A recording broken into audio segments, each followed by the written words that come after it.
Today we're taking a look at a controller I never knew I needed until I got it. It's a controller you can enjoy your favorite fighting games on from retro to modern and take anywhere you go. With its modern design and silent switches, this leverless controller offers impressive wireless capabilities across a wide range of platforms, including PS5 with the help of an adapter. This is the Maestro S3 by QRD. Hey man, it's your boy Neeto. Over the past few months, I've had the absolute pleasure of putting this controller through its paces, and in this video, we're going to be going over everything the Maestro S3 has to offer. But before we dive into the details, I just want to let you know that QRD did send this controller to me in exchange for this review, and I wasn't asked to say anything in particular. Packaging and unboxing. Alright, let's start with the packaging. The Maestro S3 arrived in a sturdy QRD branded box, giving off a premium vibe. Inside, you'll find the controller, an instruction manual, a 2.5 meter USB-A to USB-C cable, and a mobile attachment accessory. I really appreciate that everything's neatly packed and individually wrapped. And while the protective films on the touchpad and buttons were a bit tedious to remove, it didn't detract from the experience. The optional Blackpill Adapter came separately and has its own box included with the adapter itself as well as an instruction manual. Physical design. The Maestro S3 sports a sleek and stealthy design. With a durable plastic build, it features a lightly textured matte black surface with polished, rounded edges. It measures 29.5 centimeters by 19.5 centimeters with a height that gradually decreases from 3 centimeters to 2 centimeters, giving the controller an approximate 4-degree tilt. It includes 11 24mm action buttons and one 30mm up button. The smooth button caps have a glossy finish and they feel great to play on. We also have these RGB rings placed around each button. The S3 features the usual leverless layout, but is slightly less curved in comparison to the standard hitbox layout. Right above the main buttons, we have a 2x1 QRD branded touchpad with a subtle mode indication LED light strip. 6 clicky menu buttons are labeled and vertically divided on the sides of the touchpad. The S3 is considerably lightweight, coming in at around 2.5 pounds, and can easily fit into a bag or a backpack. It's an ideal form factor for desk play and passes the lap test with flying colors. The angle design provides a modest ergonomic tilt, which works out great whether you're a wrist leaner or a hover hander. However, during desk play, the front of the controller tends to shift slightly upwards if you lean your wrists and add too much pressure on the bottom. This might be a minor setback for some, but we'll touch on that later. After using the S3 for the past few months, I really noticed the ergonomic benefits of the controller, and size-wise, it's a nice middle ground between a low-profile leverless controller and my custom hitbox. The slight angle makes it comfortable to play on, especially during lap play. Angles on keyboards are known to be beneficial for reducing strain and allows for a more natural wrist alignment. It can improve typing speeds, accuracy, and overall efficiency. I believe the same applies to the Maestro S3, which has yet to cause me any pain or strain during sessions. It promotes good posture and hand positioning, which is important in the long run. The 3.5mm headphone jack is a nice touch and is located on the left side of the controller. Although it's only functional in wired mode for PS4 and PC, the sound quality is crisp and clear with no white noise. On the back of the controller, we have our USB-C port with inserts for the mobile accessory, and at the bottom we have 8 rubber pads and a manufacturing label right in the center. One small detail of the build that impressed me is that the top and bottom plates are set about 5mm out from the center housing. This creates a lip, making it easier to pick up the controller with your fingers once you're finished playing. It's something no one really notices, but I did. I noticed. Battery life. With its 1200 mAh battery, the Maestro S3 supports up to 8 hours of uninterrupted gameplay with the LED functions on and offers 3 hours of fast charging with an impressive 30 days of charge retention. To be real, ever since I received the Maestro S3 a few months ago, I haven't had to charge it once. I used it for hour-long sessions every other day, brought it on a road trip, and even took it to an event. And to my surprise, the controller still holds up. I'm extremely happy with the battery performance of the Maestro S3. LED rings. The LED rings around the button caps offer both a breathing RGB mode and a single color mode with 8 options to choose from. It's a subtle yet welcome feature for those who like to add their own personal touch. Direction function. Up next, we have the ability to switch the direction buttons from D-pad to analog stick mode using the S3's unique direction function feature. I found it particularly enjoyable in Zenless Zone 0, specifically because of the auto-rotate option. When in left stick mode, combat is very fluid and it's very satisfying swapping out characters, just like a versus fighter. This feature opens up new possibilities for exploring other genres on leverless, but ultimately I think the S3 shines the most when playing fighting games. SoCD. The Maestro S3 includes 2 standard SoCD modes and an easy mode, simplifying the execution of directional inputs. To test this, I asked my brother, who doesn't play fighting games, to perform some basic inputs on standard SoCD and afterwards with easy mode to see if it made any difference. My brother didn't really see a change and improvement when it came to Hadoukens and Shoryukens, but actually noticed a difference when performing a super move. So we first tried it on easy mode and then on standard SoCD and noticed that he was having a harder time doing the input on standard. While it's not really scientific, from this test I can assume that easy mode either makes inputs tighter or includes some sort of interpolation to the inputs to make moves easier to do. In addition, QRD's latest firmware, version 1.05, includes an additional SoCD mode, last input wins. If that's something up your alley, feel free to update the firmware. Latency mode.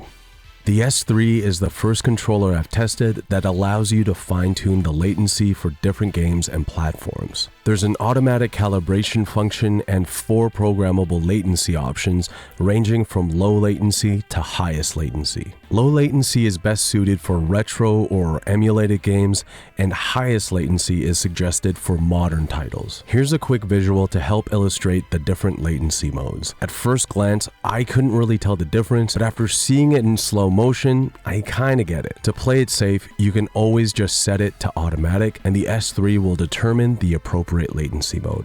Turbo mode. We also have 2 turbo modes included in the Maestro S3, continuous mode and infinite mode. Even though it isn't tournament legal, having a turbo button is a fun little feature. I personally enjoyed it with Street Fighter 2 and with Mega Man. Oh, this game's so fucking hard. Button layout. I've been using these types of controllers for about 8 years now, but for those unfamiliar with the standard leverless or hitbox layout, it replaces the traditional lever on a fight stick with buttons, hence leverless. On these types of controllers, you rest your fingers over the buttons almost as if you're typing on a keyboard or playing the piano. Your left hand is used for the direction buttons and your right hand is used for the action buttons. The biggest difference between arcade buttons on a hitbox and the ones on the S3 is that the Maestro S3 uses bigger 22mm and 28mm buttons, whereas on your standard arcade buttons, the actual plunger size is smaller, coming in at 19.5 and 25mm respectively. So on the S3, the surface area in which you press is significantly larger, and as a hitbox player myself, each press feels intentional and satisfying. Even though the overall button layout has less of a curve, it doesn't sacrifice the spacing that I'm used to or impact my muscle memory in any way.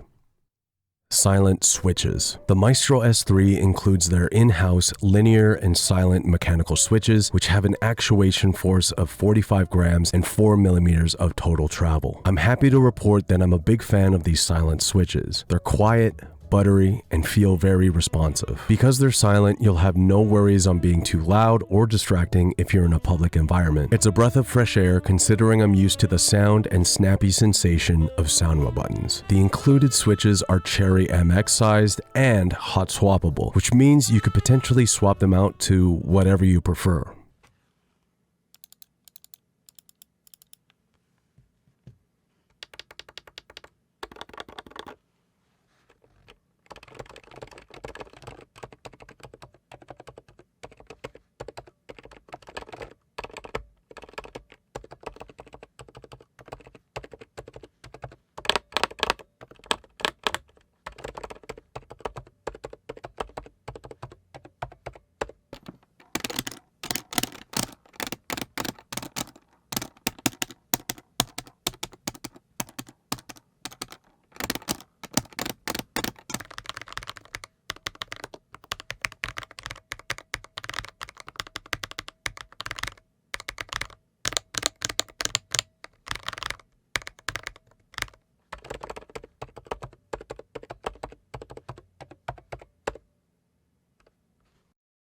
wireless mode. The standout feature and my absolute favorite way to use the Maestro S3 is wirelessly. To give you some context as to how excited I was when I first tried it out, This is the craziest controller I've ever played on. Holy shit. It's wireless, bro! in combination with the mobile accessory, the S3 transforms into the perfect wireless arcade setup. Here are a few ways I enjoyed using the Maestro S3. Number 1, connect wirelessly to your phone and play some retro games via Delta or your preferred emulator. This was the first one I tried out, and I was so surprised it worked. The S3 paired super quick with my iPhone and is recognized as a DS4 controller. It's also a nice touch that the battery life of the controller is displayed where your other Bluetooth devices are. When you boot up the emulator and select your controller, you're all set. I really liked how the S3 just works. Number 2, connect wirelessly to your phone and connect to your PS5 via PS Remote Play. I don't think anyone has talked about this method, but because the S3 shows up as a DS4 controller, you know what that means. I was actually shocked at how well this worked. My initial thought was, damn, it doesn't work on PS5 without an adapter, followed by, oh my god, but it works on PS5 with PS Remote Play. And as you would expect, it works as well as the Wi-Fi connection you're on. Number 3, connect wirelessly to your Nintendo Switch. The mobile accessory has a max extension height of just over 4 inches, meaning it fits the Nintendo Switch and Nintendo Switch Lite like a glove. There's just an extra step you need to take in order to go wireless. If you have a USB-C to USB-C cable, go ahead and connect the S3 to your Nintendo Switch. After it's connected and you see the controller pop up, you can safely remove the cable. If the controller disconnects, press the Q button and it'll show up. Alternatively, you can connect wired into the dock while the console is mounted. With that out of the way, you'll be wirelessly connected to your Nintendo Switch, and you can start playing your favorite fighting games. I also love how you could just fold it closed like a mini laptop. Number 4, connect wirelessly to your PS5 using the Blackpill Adapter, and with your phone mounted, use it to check your notes while you play. This one's kind of funny, mainly because I got the idea from my friend Miho at Locals, and now I just keep my phone on the S3 if I play wirelessly on PS5. The Blackpill Adapter is super easy to set up. Insert the adapter into your PS5 and hold the pair button located on the front of the adapter for 3 seconds. After it blinks a few times, press and hold the Q and share buttons on the Maestro S3 to pair it. Not only does this work flawlessly, I don't even notice that much of a difference in terms of latency. I like how I'm able to use my phone to check my notes, take a peek at the sidestep chart for Tekken 8, or play a tutorial video and follow along in-game. And last but not least, number 5, my favorite way to use the Maestro S3. To accomplish this, I took a battery pack and attached it to the mobile accessory. Then, using Velcro strips, I secured this Amazon Fire 7 tablet running RetroArch. The 7-inch size screen is perfect for retro gaming.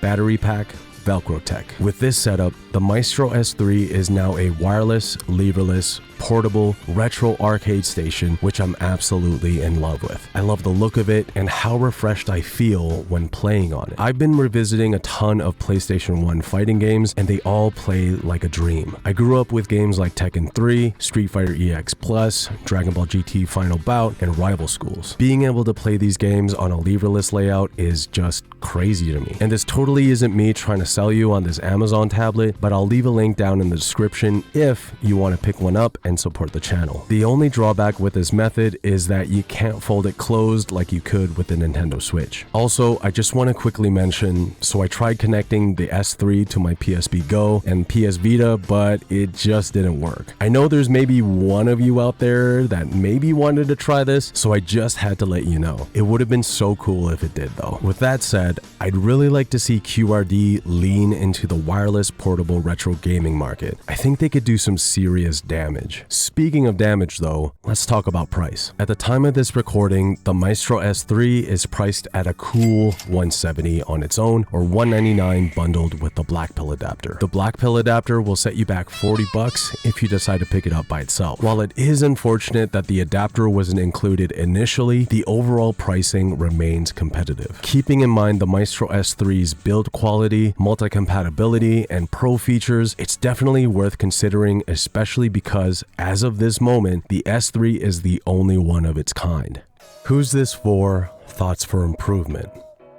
There's a specific type of person this controller is for, and it's people like me who love playing retro and modern fighting games and wouldn't want to miss out on an opportunity to play them anywhere you go. The Maestro S3 is innovative and gets me excited for what the future has in store. I'd strongly recommend this controller to beginners who are just getting started with leverless. You won't have to worry about dropping it because of its durable build, and the buttons are bigger and easier to press. Also, if you're someone who likes to game on the couch and your TV is pretty far away, the S3 has a Bluetooth range of up to 8 meters.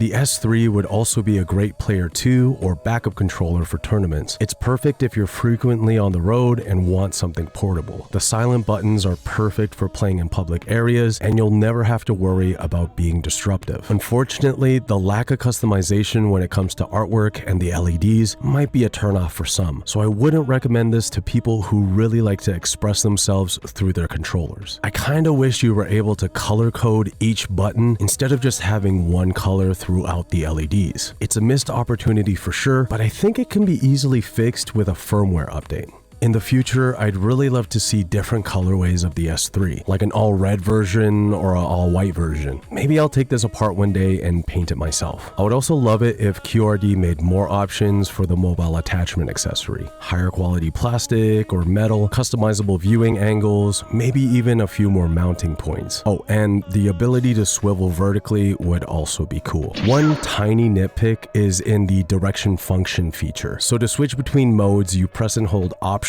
and left for D-pad, down for left stick, and right for right stick. But shouldn't it be left for left stick, down for D-pad, and right for right stick? Maybe it's just me, but in my head, that would make a lot more sense. And lastly, I mentioned this earlier, but if you mainly play on your desk and tend to lean your wrists on the back edge, the front of the controller tends to shift up. This can be mitigated with a small book or wedge placed underneath the gap. I think it's actually because of the rubber feet placement on the bottom, so removing those might make a difference. My suggestion for this in the future would be to make a flat leverless controller with something similar to keyboard feet. This gives people more of an option. I would also consider a button placement rework so that there's more wrist space.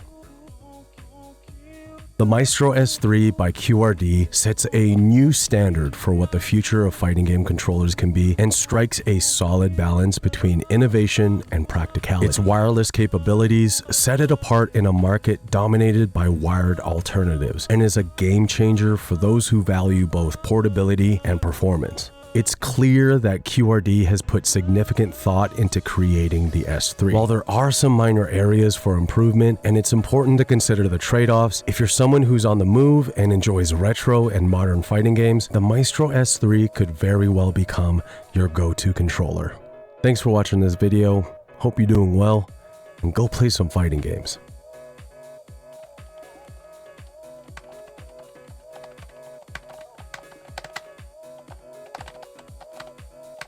Oh.